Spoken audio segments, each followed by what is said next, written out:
You may have recently noticed that OG felt kinda lackluster in Season 5 and that there are glitches that have yet to be resolved, which begs the question, is Fortnite neglecting OG? Today I'll look at all the evidences which suggests that Fortnite is neglecting OG, and at the end of the video I will not only come to the conclusion of whether or not OG is being rejected, but I will list in some ways in which Fortnite can improve OG. So without further ado, let's begin. To start off, and shout out to AliJax on Twitter here for making this thread, but basically this thread explains every issue in OG and there's a lot. Fortnite status did say that they would investigate it, but unfortunately there's still those bugs in OG. You think that they would fix it, but they didn't. I will say this though, it must take a lot of dedication to name every single issue that OG has. Secondly was the Zapatron. Back when the Weekend of Champions was live, Fortnite decided to involve the Zapatron. However, when the Weekend of Champions concluded, they reverted every other game mode evolved in it back to normal, but they didn't even touch OG at all. To make matters worse, the Zapatron was involved in the next game update, and it's been quite some time since the Weekend of Champions happened.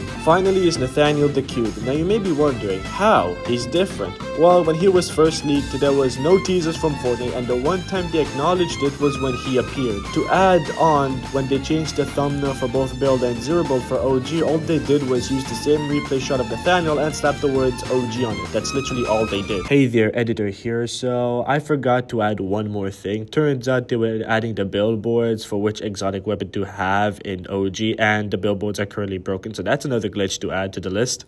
Anyways, editor out. Now we come to the conclusion. Is Fortnite neglecting OG? Personally, I don't think so. The reason why I have come to this conclusion is because they're making OG a bit different. Look at the cube at the rocket event, for example. Now, sure, they haven't made the leaked loot like different, but they might. Anyways, here's how Fortnite can improve OG. Firstly, they can fix all the issues that are in OG. That's like the biggest problem with the game mode right now. Secondly, they can make it feel OG, like the weapon sounds can sound like how they used to back when Chapter 1 was still around. Thirdly, they fumbled by not bringing back the Infinity War LTM back in Season 4, but when OG Season 8 rolls around, you can bring back the endgame LTM. Anyways, that's all I got. If you did enjoy the video, consider liking and subscribing, and without further ado, bye-bye!